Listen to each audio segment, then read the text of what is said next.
Hillary has been lengthening her excuses as to why she lost the election. She didn't really lose the election. It was stolen from her by, I think it's up to 24 different excuses she has now. Number 24 is content farms in Macedonia. And as I said, my grandfather was a Macedonian content farmer, and we often think about, gathering on the porch and recalling the old days on the Macedonian. He never thought that the old content farmers he left behind in Macedonia would one day steal the U.S. presidential election. They are gnarled, hard-working Macedonian peasants, and the way they were able to reach out and steal the election from trying to drink water out of the fire hose that is Macedonian news continues, with open fights within and between the parties that make up the Macedonian government continuing and becoming more and more public.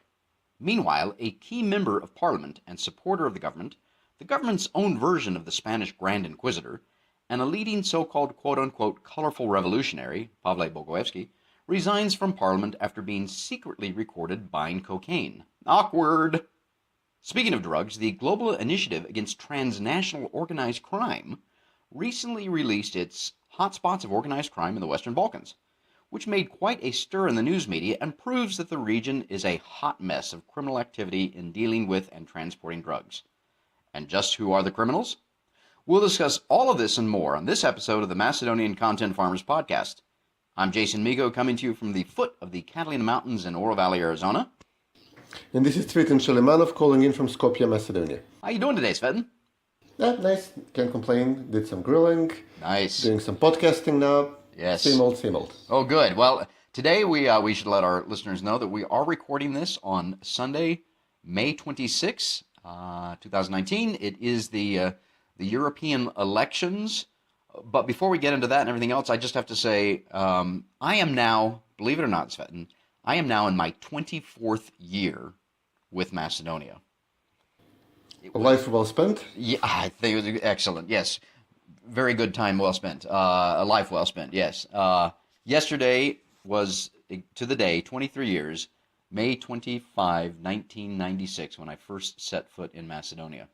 I was spending a week in Croatia on a job with the company I was working for, and I had been offered a chance to come to Macedonia and work for 3 months. And that was because of a relationship I had established with a gentleman with Mercy Corps, a humanitarian group based in Portland, Oregon. And I had met him a year before in the region, and we stayed in touch. And then in May of 1996, I was doing that trip in Croatia, and he said, well, do you want a 3-month job in Macedonia? And so at the end of that week trip in Croatia, I flew over to Skopje, flew in on May 25, 1996, just for a 3-day trip. It was a kind of a reconnaissance trip to see if I would like to actually live in Macedonia, if I could, if I could deal with it. And after 3 days, I said, yeah, you know what, I can. So I went back to Washington, and then in July, came to Macedonia with the intention of staying for just 3 months. And then I was going to go back to Washington and continue up the ladder with my illustrious career and whatever I was doing. And a funny thing happened on the way to my little adventure of 3 months in Macedonia. I stayed for 23 years.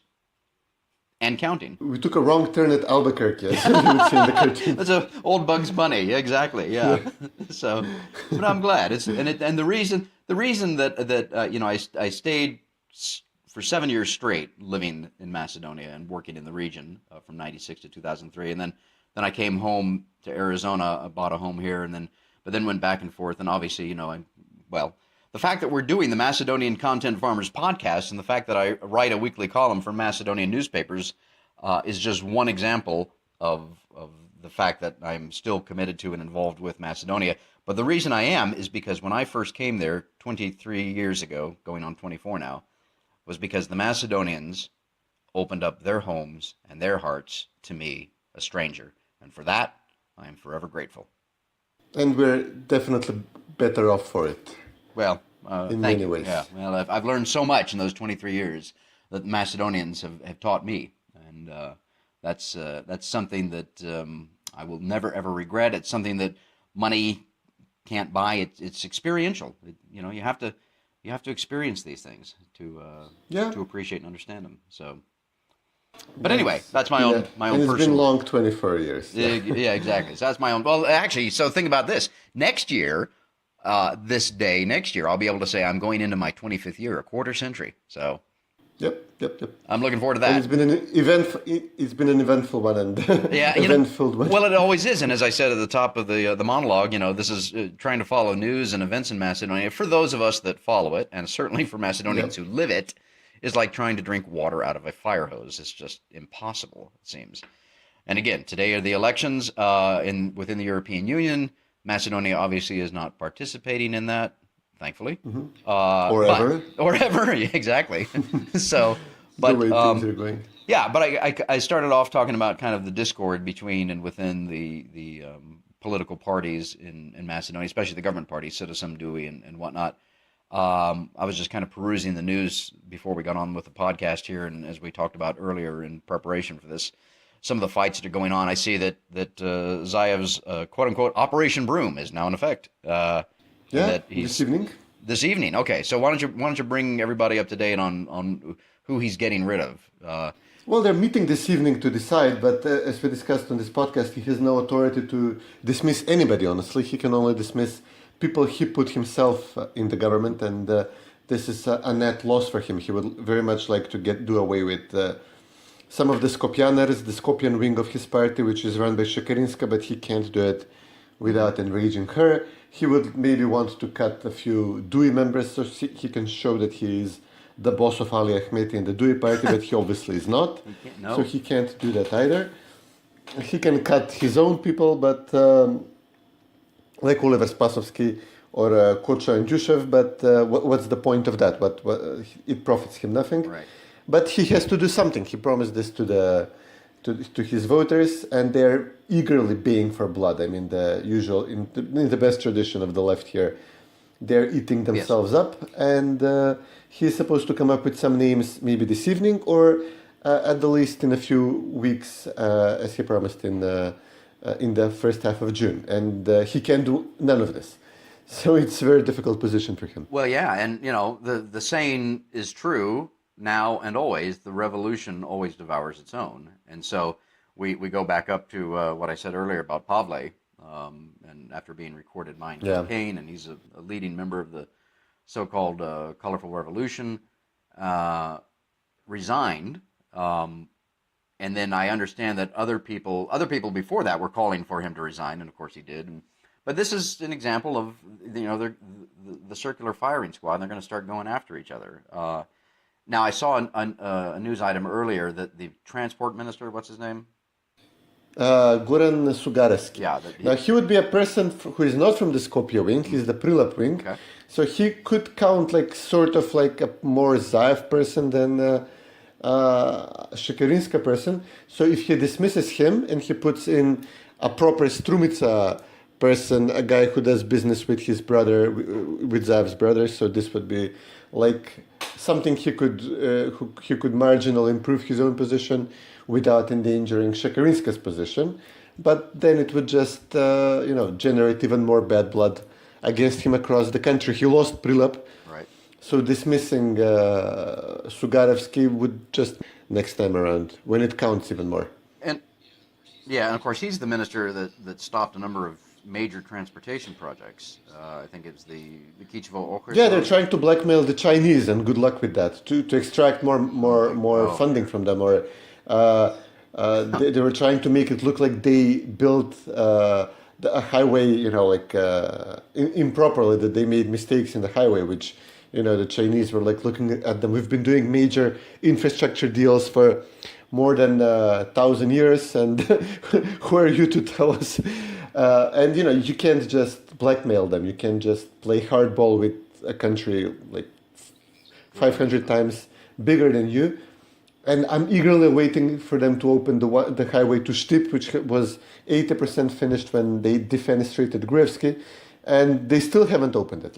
2 years after, and it's still closed. The last thing they said was, we might open it this week unless it rains. If it rains, we're not opening it.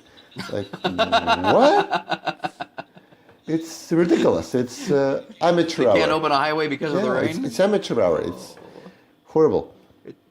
Completely incompetent people. Oh my goodness. the JV Yeah, team. exactly. So junior varsity for those that don't know what JV is.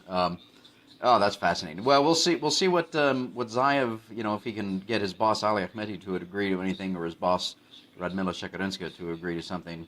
And then, of course, on the other side, now that Citizen has the president's office, so Stevo Pendarovsky, I understand, has got himself crossways with Dewey as well on the new head of the intelligence agency. What's the latest on that? This is the fight between basically the SDSM Albanian wing, the third branch of the party now, which has been the only growing segment of the wing. Every other wing is declining rapidly. And it's led by Muhammad Zakiriya. So essentially, Muhammad demanded that after he tried to remove the head of the Islamic community in Macedonia, which ended up very amusingly for all involved.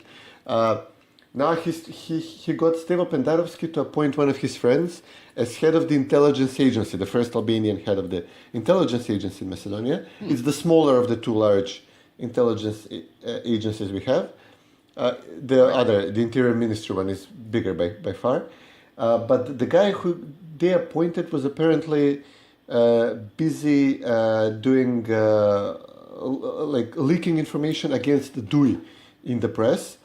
Most importantly, several allegedly accurate, allegedly authentic Serbian intelligence documents which show that Ali Ahmeti, his uncle Fazli Veliu, Musa Jaferi, his longtime deputy, that they were all recruited in the 80s by the Yugoslav intelligence, and that they were working for essentially the Yugoslav intelligence, and they were spying on other Albanian nationalist leaders, which is very plausible, very believable. Sure, yeah. And one of them even had that Ahmeti's name was, I think, not a joke was that he was using a Serbian name in the documents. And this hurt Ahmeti. It's been frequently raised. I've seen those documents. And these papers, Dewey were openly going after.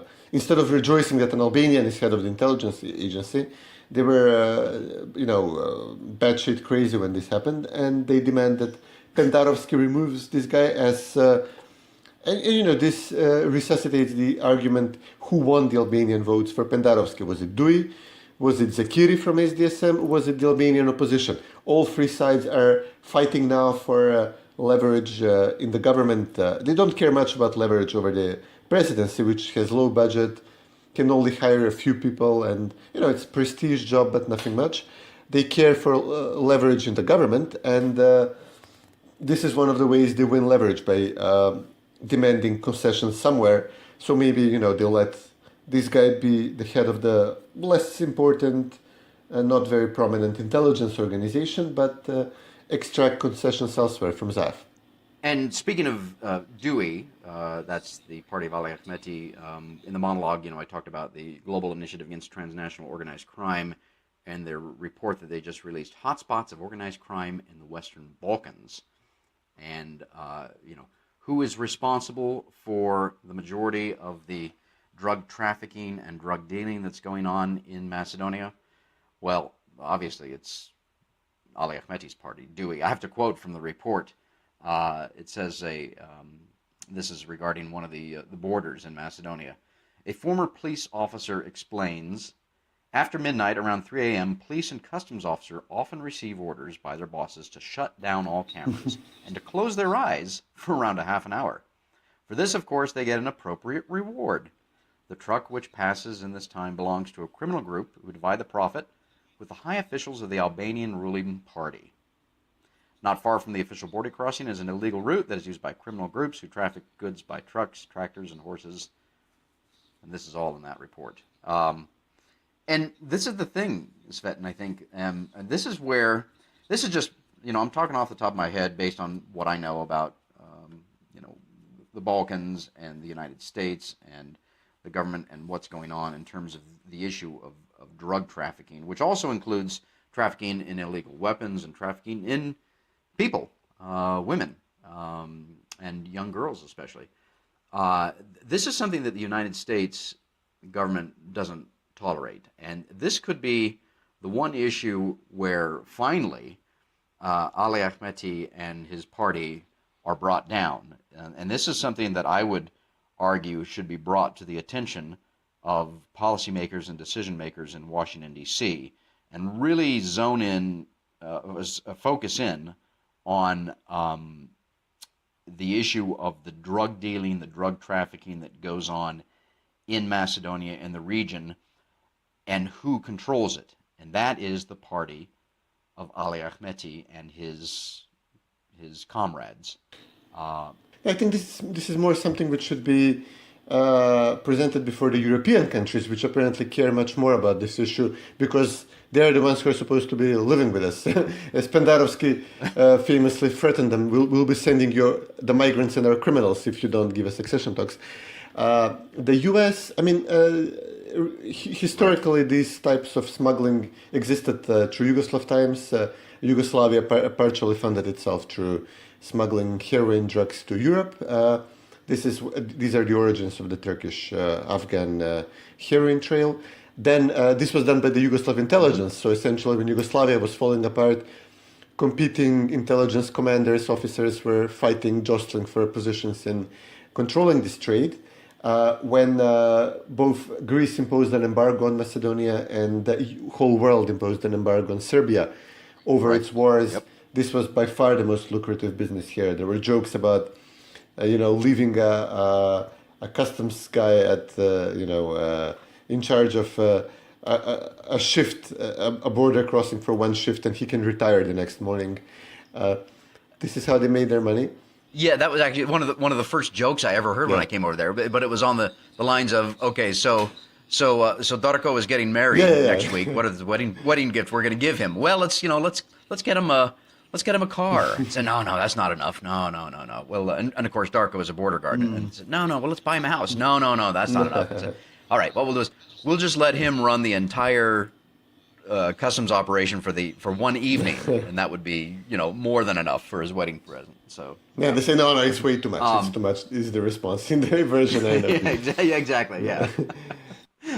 Well, yes, no. To your point about talking to the Europeans, absolutely. But I also say, as an American, I think this is one of the issues that this is. Don't forget, the American government brought down Manuel Noriega from Panama largely on the issue of drugs. It wasn't because he was a petty tin pot dictator and whatnot, but it was because of the drugs that he was dealing in that were coming to the United States that were killing Americans. Now, obviously, there's two sides to the whole drug issue, and we could do a whole podcast on that. There's supply and demand. And so, obviously, you've got Americans or Europeans that are consuming the heroin, the cocaine, the cannabis that are coming into the country, and that needs to be dealt with as well. I'm not one of those libertarians who says, let's go ahead and make drugs legal. No, I I'm totally against that.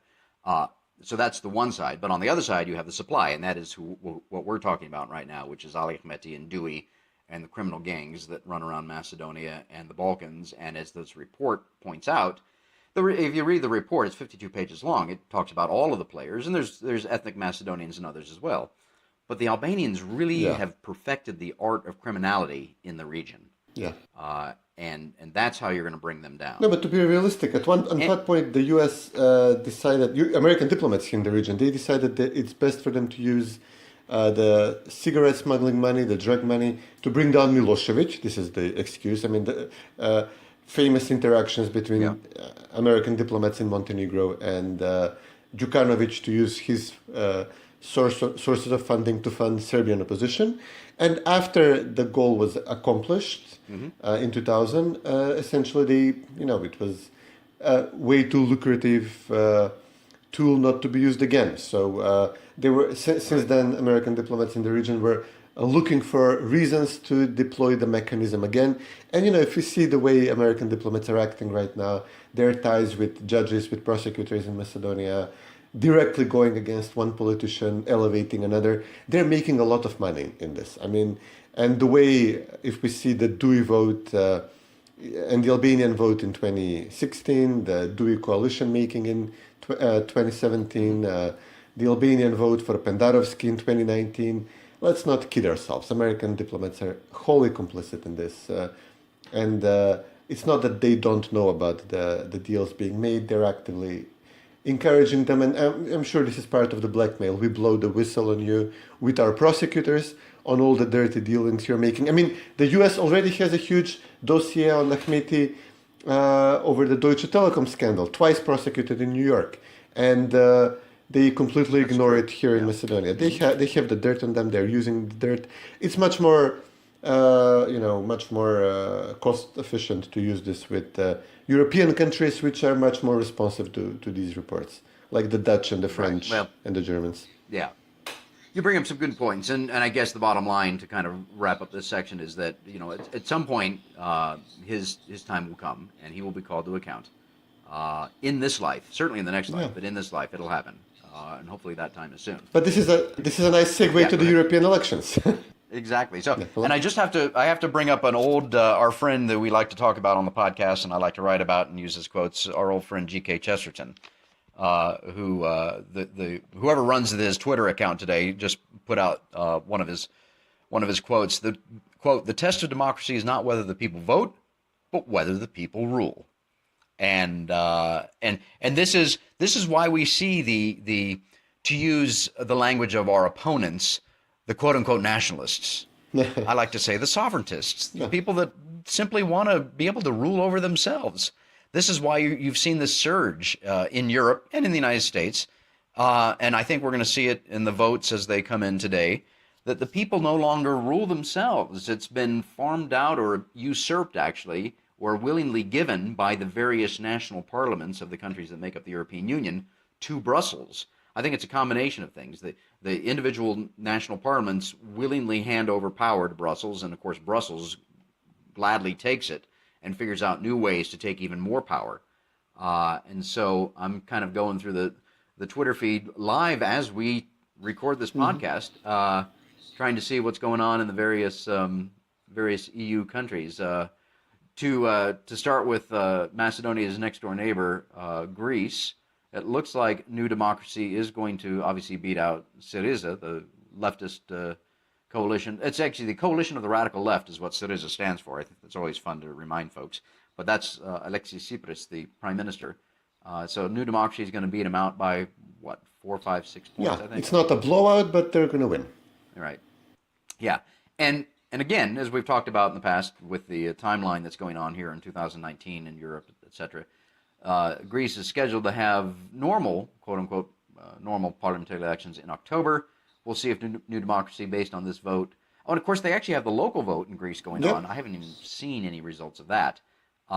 Whether or not they try and force an early vote or not, we'll see. But we bring this up because all of this, obviously has a direct bearing on Macedonia. New Democracy was a vocal opponent of Prespa, and Mitsotakis has said that he is going to use his right to veto Macedonia's accession talks if we ever get to that point. Yeah. If the French don't get us first. Yeah. If the French don't get us first. Exactly. Right. So, let's see. Oh, here's an interesting one. So this is I was like Katamarini, the Greek newspaper, the Greek pensioners in this year. New Democracy, 40%, so there's a 30%. That's okay. That's solid difference. Communist Party, 6.6%. Yeah, and the Nazis as well. They're propping up.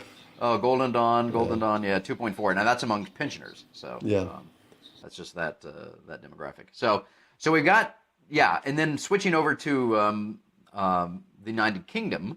Nigel Farage is his Brexit party is going to decimate all of the other parties in the EU, including, as you pointed out, the Tories and our good friend Dan Hannan.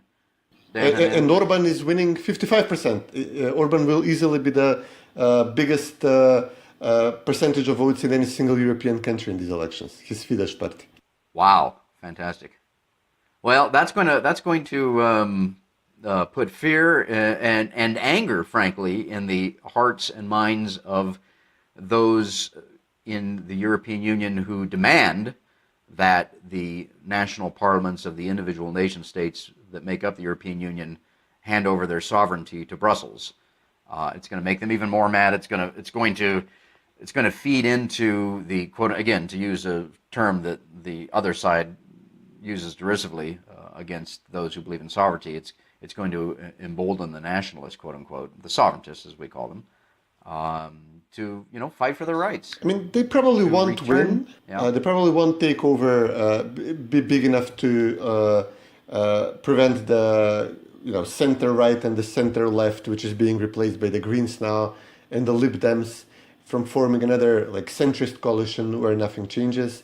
But for us, it's very important. It's very interesting because it should be, the results should be strong enough to put the fear in whenever France is coming up for national elections, or the Netherlands. It should be good enough to prevent to have them prevent opening of accession talks for Macedonia, which is probably the most hilarious outcome we could hope for after the name change for Zaev. Because essentially my whole political philosophy at this point is I'm voting or hoping for whichever outcome has Zaev fall in the bad graces of the Albanian mafia as soon as possible, and they do to him what they should they do to whoever falls on the losing side of their argument. So this is an excellent. This would be an excellent result. We are not being blocked by the nationalists in France, or the populists, or whatever you call them, the right wingers. We're being blocked by the liberal establishment, the savior of the establishment of Europe, Macron, which is the most hilarious part of all. I mean, maybe it all blows over. They are maybe just this French minister who is banging on the table and saying, "I blocked Macedon du Nord, I blocked Albany from opening accession talks." Maybe she's just doing this to win votes from the dupes and the rubes from the nationalists, patronizing them, and maybe as soon as the elections are over, she will turn a new leaf. But then again, it's precisely this type of behavior which is making more and more Europeans vote against the established parties, because if she's being the tough girl to opening accession talks for Macedonia now, and then if she turns around and actually allows us to open accession talks, then they can expect an even bigger blowout next time. And the most hilarious part of everything here is that more and more people are openly coming out, like that execrable Denis McShane, but and also Jasmin Mujanovic, that he takes the Bosnian Muslim angle, and they're coming up with the position that the real reason why we're not opening accession talks is that we are far too Muslim to join the EU, even at what's it, 25-30% of Macedonia, which are estimated to be Muslim. And this pairs exceptionally funny with the previous 30 years in which we were told that we have to change our name. And Europe essentially accepted that a country, a nation, can be forced to redefine itself, rename itself, deracinate itself, adopt a new national identity to join the EU. And this is an outcome which is not only doesn't only make the liberals, making quotation marks here, recoil with horror when the idea is proposed, but they actually say, okay, you have to do this if you want to join the EU. It's the most logical, the most grown-up response, do it, etc. And now that the precedent is made, that a nation should be in this way molded, and now they're saying, okay, well, and the Albanians were saying this to Macedonians all the time, like, you Macedonians are to blame that we Albanians from Macedonia do not join the EU. It's your national identity which is in our way of our promised European utopia. You have to change your identity. And now we're told, well, actually, the reason is that you're Muslim. And you have to do something about that if you want to join the EU. Well, it's the shoe is on the other foot now. Yeah. Interesting stuff. Well, we will see here. Let's see. Again, this is Sunday, May 26th. Results are starting to come in. Obviously, on our podcast next week, we'll have a much fuller picture of how things suss out. And of course, then in terms of, again, timeline, once those seats are all apportioned out within the elections, then the real race and the horse trading begins to figure out who's going to lead the European Union. And those positions, the various, what is it? They have 45 or 50 different presidents, I think. Plus, Mogherini's going to be gone, and Johannes Hahn's going to be gone, and they'll be replaced by other idiots. Those will all take place over the summer months, and then they'll take office, I think November. Yeah, October, November. And of course, before that, as you were just talking about, the European Commission is going to issue its report and recommendation or not on Macedonia and Albania. And then, of course, the heads of the European Union have to vote as to whether or not that's going to actually happen. And that will happen, I think, in mid to late June. We should. In May is the report, and then Zaev promised a bunch of times that the accession talks begin in June, and now he's backpedaling. But this is hurting him tremendously, immensely. Yeah. Yep.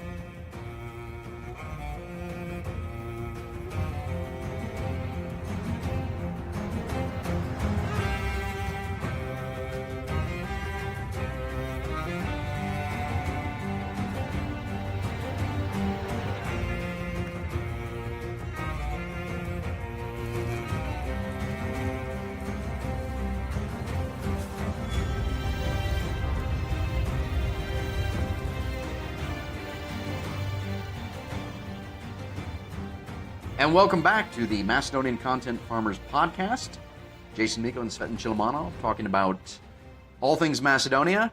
This week, we are going to suspend our normal farmers picks, and instead, we are going to talk about, Svetlana, every other podcast that we listen to, especially the National Review folks, have been talking about Game of Thrones, which ended last week, and we have not talked about Game of Thrones.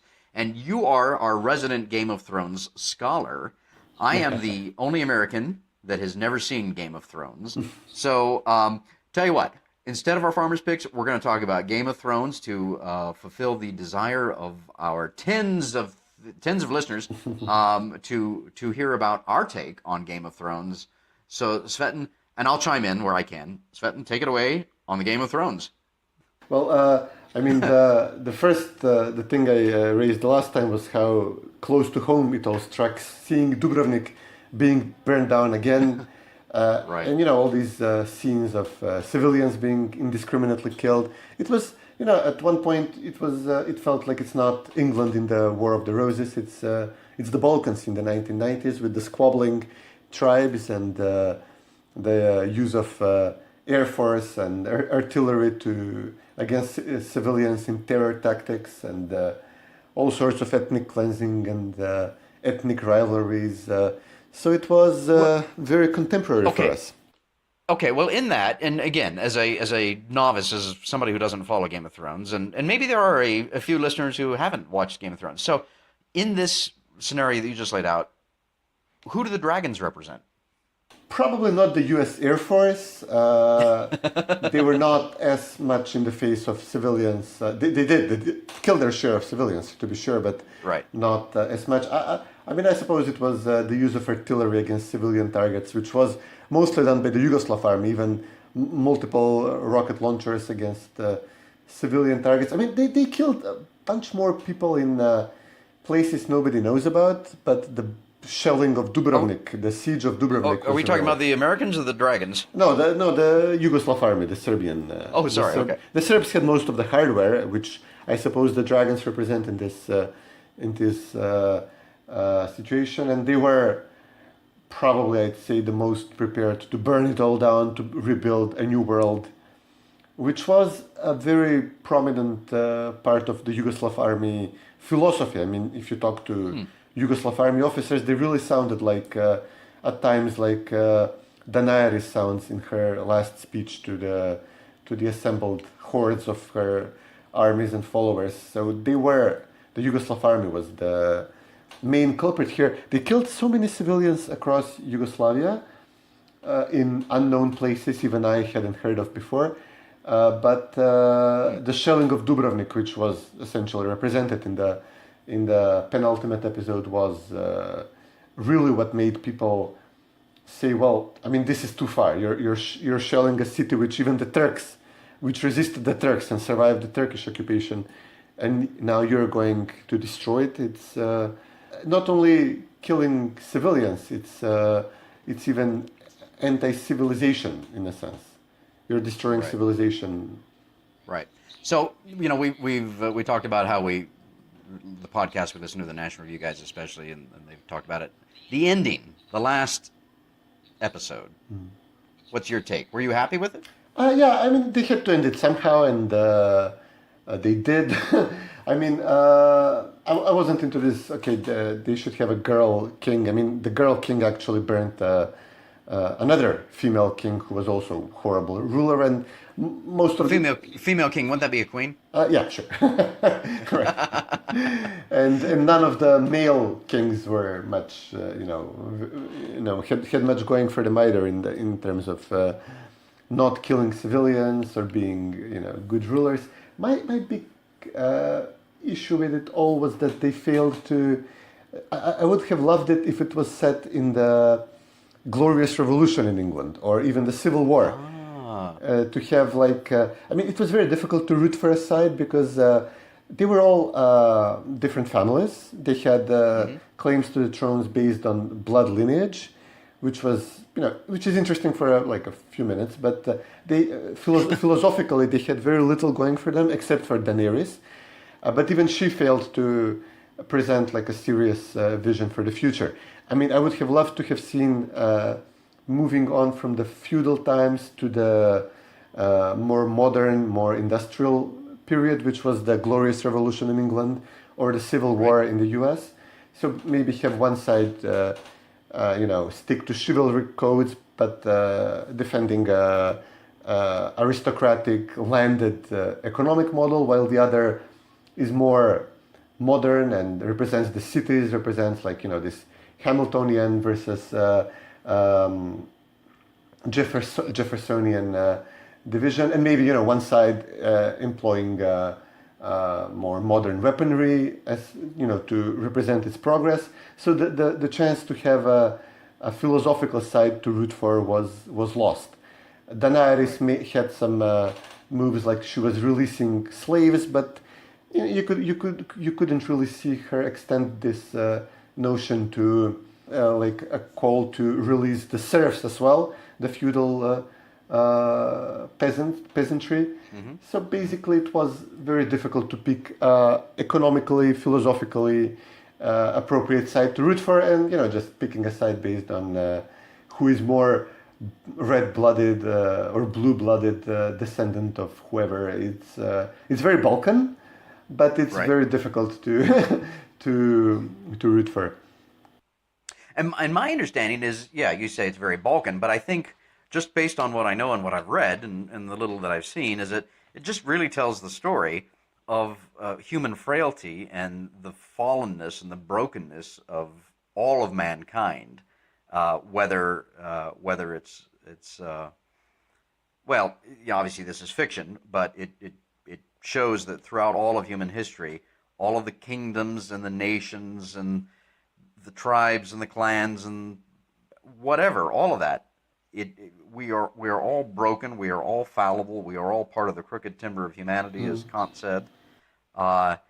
And those of us that recognize that, I think, have a better perspective and a better outlook on life and the future and going forward than our friends who don't recognize that, who do believe that they can create utopia, I think you mentioned there, which literally the word utopia means no place. Those that do believe in the perfectibility of mankind will always be disappointed because you can't perfect mankind. It's not possible.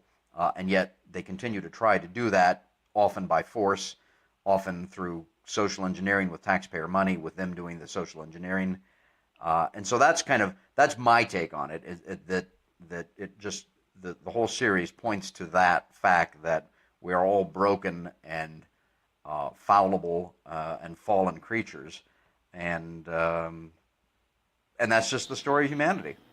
Yeah, maybe the best outcome of the Game of Thrones was that the king who was eventually chosen immediately revealed that he intends to do very little as king, which falls well with conservative principles that he who rules least rules best, and he immediately allowed a kingdom to split. So this maybe would be an interesting